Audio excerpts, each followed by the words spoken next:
Então, livro de Atos, capítulo 2, vamos ler do verso 1 ao 4 apenas. Cumprindo-se o dia de Pentecostes, estavam todos reunidos no mesmo lugar, e de repente veio do céu um som, como de um vento veemente e impetuoso, e encheu toda a casa em que estavam assentados. E foram vistas por eles línguas repartidas, como que de fogo, as quais pousaram sobre cada um deles. E todos foram cheios do Espírito Santo, e começaram a falar em outras línguas, conforme o Espírito Santo lhes concedia que falassem. Eu quero falar hoje aos irmãos, nesse texto aqui, sobre a abrangência do Pentecoste. Porque nós não podemos pensar no dia de Pentecostes, na experiência pentecostal, apenas com relação ao falar em línguas. O dia de Pentecostes era exatamente o 50º dia após a Páscoa, contado a partir do 2º dia. Então, Pentecostes era também chamada na Bíblia de a festa das semanas, por causa de ser realizada 7 semanas depois da Páscoa. E também era chamado a festa da cega ou da colheita dos primeiros frutos, das primícias. Nesta ocasião, todos os judeus do sexo masculino tinham que comparecer ao templo de Jerusalém, e eles iam, na ocasião, oferecer ofertas de colheitas, das primícias das colheitas, das searas, e alguns animais. Tudo isso para fazer um reconhecimento do absoluto domínio de Deus sobre todas as coisas. Primeira coisa que acontece no Pentecostes, que é uma mudança radical no contexto tanto da fé, como da cultura, como da espiritualidade. Primeiro, no Pentecostes, a espiritualidade foi desligada dos lugares religiosos para centralizar-se num lugar comum e universal, que era o lar. O cenáculo era uma sala grande na casa de Maria, a mãe de João Marcos, Marcos que escreveria o Evangelho. Em todos os tempos e em meio a todos os povos, a espiritualidade está associada a lugares, entre aspas, sagrados. Exemplo, a Índia tem um rio Ganges, todo ano eles fazem um festival nacional lá na Índia.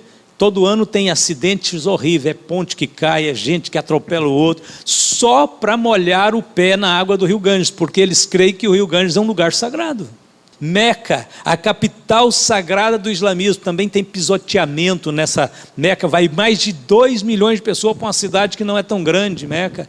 Tem cada acidente que acontece, cada tragédia que acontece nesses eventos, onde milhares de pessoas se aglomeram. Havia também o templo dos judeus em Jerusalém. Naquele dia que o Espírito Santo desceu, podia ter descido lá no templo, o templo estava de pé. O templo estava em pleno funcionamento. Mas aonde Jesus derramou o Espírito Santo? Lá no cenáculo, lá na sala da casa de Maria. Depois você vai para outras religiões, outros centros religiosos no mundo inteiro, na Tailândia, aquele centro budista, coisa mais suntuosa, cheia de ritualismo. Você vai para o Vaticano, você chega lá na Catedral de São Pedro, ali cada parede, cada enfeite é sagrado e tal, não pode, tudo ali tem aquela conotação de sagrado. Mas era isso que o Espírito Santo estava dizendo. Então ele teria que ter descido no templo, pelo menos em Jerusalém, que estava lá em Jerusalém, mas ele não foi derramado no templo de Jerusalém. Então os lugares sagrados foram desmantelados e a espiritualidade foi desvinculada, desassociada deles, e foi para o lugar mais comum e universal, que é o lar, que é a família, que é a casa onde nós habitamos. Por que o Espírito Santo fez isso? Para tornar a vida inteira sagrada, não apenas uma parte dela, não apenas um dia dela, não apenas um momento dela, mas a vida inteira, porque você pode não ir no templo, às vezes nem uma vez por semana, mas você tem que ter Você tem que estar na sua casa você tem que ir para dormir, para comer, para relacionar com sua família. Então a vida inteira se torna sagrada no Pentecoste. Por quê? Porque essa espiritualidade só de templos não salva ninguém, irmãos. Se você não puder levar Deus com você em todas as partes, então você não terá em nenhum lugar, nenhuma parte, nem mesmo no templo. Quando aquela vozinha foi levada pela insistência do seu neto a um cinema que ela nunca tinha entrado, e ela que era uma cristã verdadeira, a história conta que a vozinha chegou no cinema e já dobrou o joelho na cadeira do cinema. E o rapaz desesperado disse: vó, pelo amor de Deus, não, aqui não é lugar disso, não é lugar de oração. Ela disse: meu filho, se não é lugar de oração, então não é meu lugar também, vamos embora daqui. Na simplicidade daquela anciã, ela falou tudo realmente que precisava ser dito. Se nós não podemos levar Deus lá no cinema, é melhor não ir lá. Você não pode levar Deus na balada, então não vá lá. Você não pode levar Deus lá no cassino, então não vá lá. Porque se você não carregar em todos os lugares, também você não terá em nenhum, nem no templo. No Pentecoste, a espiritualidade desprendeu-se de uma classe privilegiada e se centralizou no homem como homem. O Senhor Jesus tinha dito em Lucas 11, verso 10 e 11. Jesus disse assim: porque qualquer que pede, recebe. E quem busca, acha. E a quem bate, abrir-se-lhe-á. No verso de número 13, ele disse: pois se vós, sendo maus, sabeis dar boas dádivas aos vossos filhos, quanto mais dará o Pai Celestial o Espírito Santo àqueles que lhe o pedirem. A ideia no Velho Testamento era que apenas 3 classes sociais eram ungidas. Primeiramente o rei, segundo o sacerdote, terceiro o profeta. Mas no Pentecoste não foi isso que aconteceu. Deus mudou esse eixo, Deus mudou esse modelo, porque nós vamos ver que essa ideia não é só do judaísmo, de castas, certo? De castas religiosas, de homens especiais. As religiões, quase todas do mundo, têm seus homens especiais, os mais santos, né, entre aspas, os mais ungidos, os mais iluminados.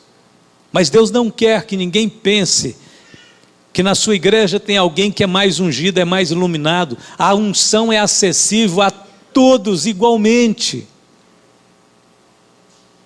Essa tendência de pensar em classes privilegiadas faz com que os outros homens não sejam sagrados. Porém, o Espírito Santo mudou 3 coisas básicas na antiga espiritualidade. Ele mudou o lugar do culto. Segundo, ele mudou a liturgia do culto. E o Espírito Santo mudou o ministro do culto. O ministro do culto, hoje, é cada crente que se enche do Espírito Santo e permite que Deus o use para levar outros a adorar a Deus, para ministrar, para cantar, para servir. Então o ministro do culto é cada um de nós. Cada um de nós. Jesus disse: porque qualquer que pede, recebe. Então isso significa que o derramar do Espírito Santo não era para uma classe privilegiada, era para todos aqueles que tivessem necessidade dele. No Pentecoste, o Espírito Santo veio não apenas sobre os 12, porque alguém poderia pensar: não, mas Jesus separou 12, vem sobre os 12. Não, a Bíblia diz veio sobre os quase 120, de maneira que tem pessoas no meio dos 120, quase 120, que nós não sabemos o nome, não sabemos a classe social, não sabemos a sua formação, não sabemos nada, mas lá estavam estes homens e mulheres, possivelmente até crianças, que foram todos cheios do Espírito Santo. A Bíblia diz: todos foram cheios do Espírito Santo e começaram a falar noutras línguas. Quando a missionária Florência Tiarte foi pregar o Evangelho na Libéria, na África, no século XIX, ela conta em sua biografia que ela encontrou uma Libéria infestada pela lepra. Havia centenas, e milhares de leprosos na Libéria. E os primeiros convertidos daquela missionária eram leprosos, estavam sendo carcomidos pela doença. Logo ela preparou um lugar para reunir esse povo. Então começavam a chegar nos cultos da tarde dezenas e centenas de leprosos. E ela conta o seguinte, que embora eles estivessem ainda sob o domínio da doença, mas convertidos no coração, Jesus começou a batizá-los com o Espírito Santo. Os leprosos naquela época não podiam entrar no templo, não podiam encostar no sacerdote, não podiam nem parar no meio de uma estrada. Se viesse pessoas, ele tinha que ser apedrejado. Deus começou a batizar os leprosos na Libéria e depois curá-los. Ela dizia, estão sendo batizados com o Espírito Santo primeiro e depois curados. Que coisa maravilhosa. No Pentecoste não existe casta sacerdotal. No Pentecostes, qualquer pretensão ou qualquer ar de superioridade significa a perda do poder. A Bíblia diz o seguinte, no último dia, o grande dia da festa, Jesus pôs-se em pé e clamou dizendo, se alguém tem sede, que venha a mim e beba. Quem crê em mim, como diz a Escritura, rios de água viva correrão do seu ventre.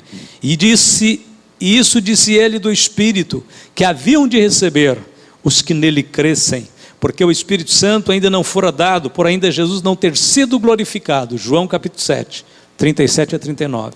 Para quem o Espírito Santo veio? Para aqueles que têm sede, para aqueles que estão sentindo necessidade de Deus. Então qualquer pretensão e ar de superioridade vai simplesmente colocar o Espírito Santo à distância, longe. E qualquer atitude de humildade, de sede, de fome de Deus vai atraí-lo para perto de você. Terceiro, no Pentecostes, a espiritualidade não obedece à distinção de sexo, de raça, de cor ou cultura. O Santo dos Santos foi aberto a todos os povos.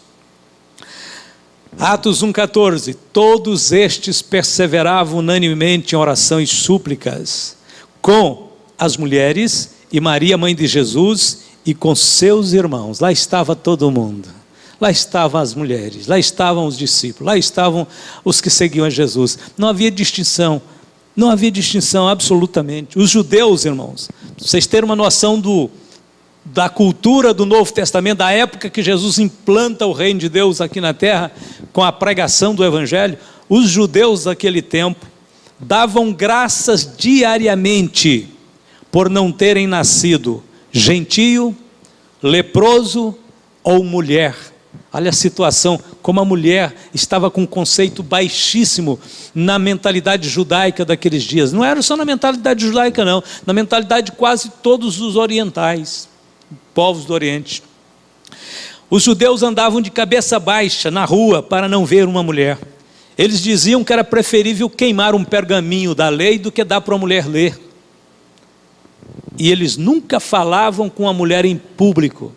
Agora você entende porque Jesus, quando abordou a mulher samaritana, Jesus estava sozinho, na beira do poço. Os apóstolos tinham ido comprar pão na cidade. A mulher chega com balde, com corda, porque naquela época um poço era muito importante, tinha que buscar água longe, e a mulher vai tirar água e Jesus aproxima. Jesus era judeu, como o homem era judeu, e ele faz uma coisa que a mulher não acredita.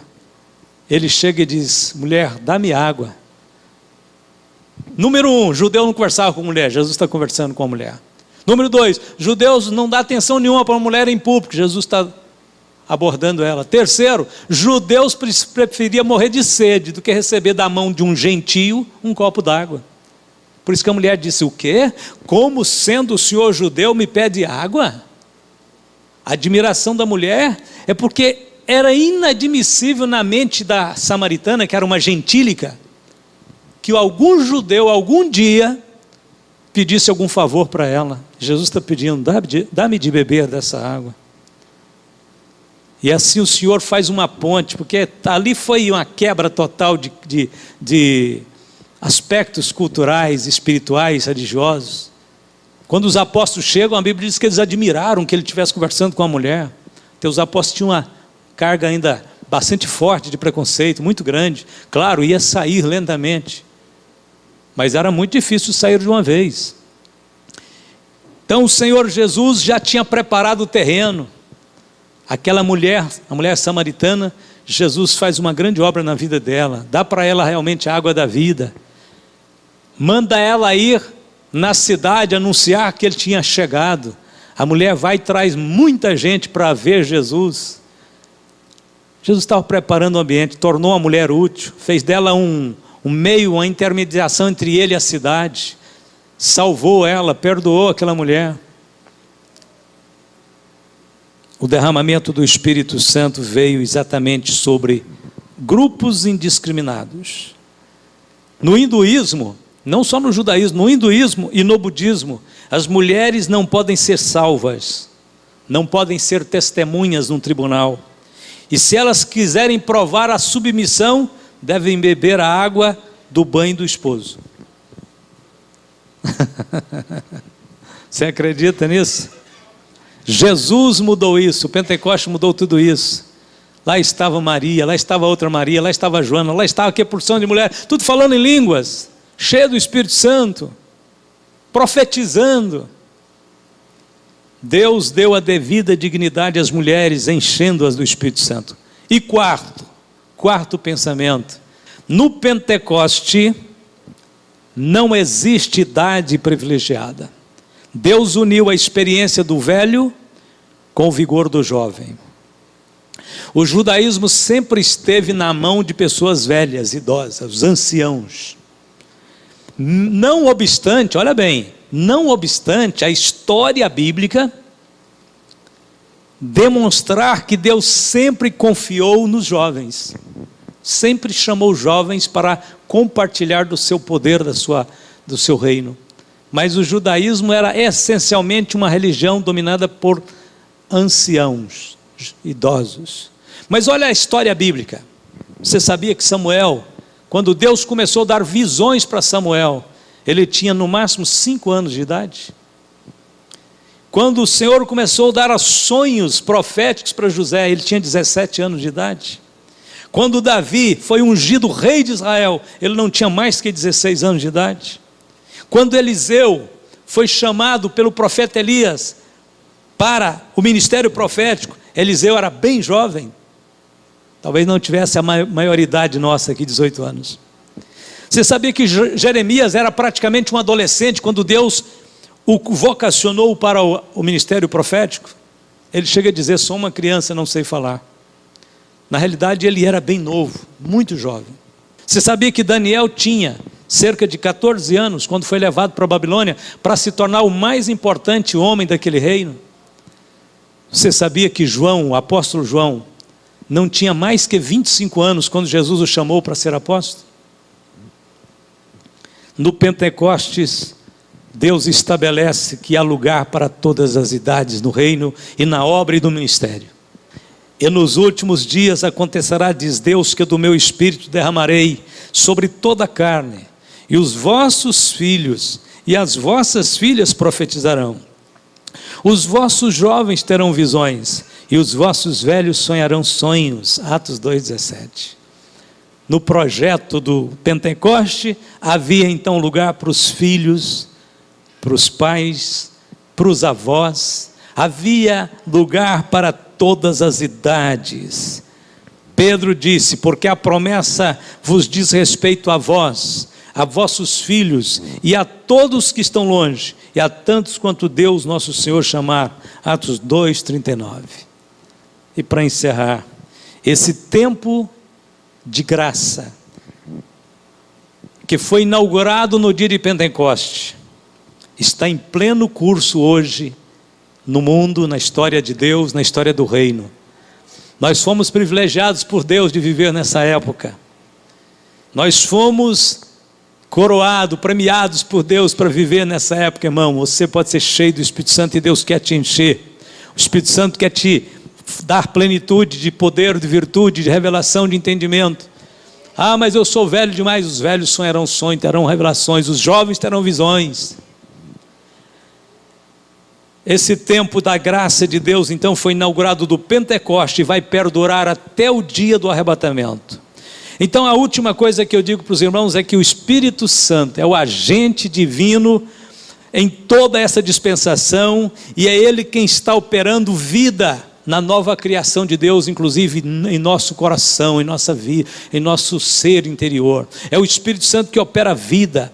Daí a importância que nós devemos dar na comunhão que devemos ter com Ele, na afinidade que devemos ter com o Espírito Santo. A Bíblia diz que se o Espírito daquele que dos mortos ressuscitou a Cristo, a Jesus, habita em vós, aquele que dos mortos ressuscitou a Cristo, também vivificará o vosso corpo mortal, pelo seu Espírito que em vós habita. O Espírito Santo vai trabalhar eficazmente na ressurreição. A ressurreição vai ser um trabalho da soberania do Espírito Santo. Ele vai trazer de volta os corpos dos santos que já foram sepultados. E eu vejo também essa ação do Espírito Santo a nosso favor hoje, numa forma de Ele renovar nossas forças também, nossa saúde, né? Ele vivifica nossos corpos, porque Ele habita em nós. Então nesta noite nós vamos terminar orando a Deus, para que Deus abençoe os corpos, que é templo do Espírito Santo, que sejam vivificados por Ele, e as doenças, as fraquezas nos deixe, e o Senhor, com sua graça e seu poder, venha reinar a nossa vida. Vamos ficar de pé, vamos orar então. Eterno Pai Celestial, vivifica, Senhor, os nossos corpos. Nesta noite eu oro por todos os meus irmãos, Senhor, que têm debatido com alguma debilidade, alguma fraqueza física. Espírito Santo do Senhor, agora move, vivifica, faz com que essa energia divina, gloriosa, que tem sustentado e guardado e fortalecido nossas vidas, possa vir agora suplantar toda debilidade, retirar toda doença, fraqueza. Sai agora em nome de Jesus. Eu oro agora, repreendo as bactérias, vírus causadores de mal-estar, de dor de cabeça, estas viroses que têm estado no ar, no clima. Em nome de Jesus, queima agora todo o mal, Senhor. Toda dor deste corpo sai agora, vivifica agora, Senhor. Tira estas dores das pernas, da coluna, estas dores da cabeça. Sai em nome de Jesus todo o mal, pelo poder e autoridade do santo nome de Jesus. Nós recebemos, Pai, pela fé, o agir do Teu Espírito a nosso favor. Declaramos a Tua bênção e a Tua vitória sobre o corpo, sobre a alma e sobre o espírito de cada um dos meus irmãos, em nome de Jesus. E aqueles que recebem pela fé esta bênção, digam amém. Amém. Deus te abençoe. Está terminado este culto, em nome de Jesus.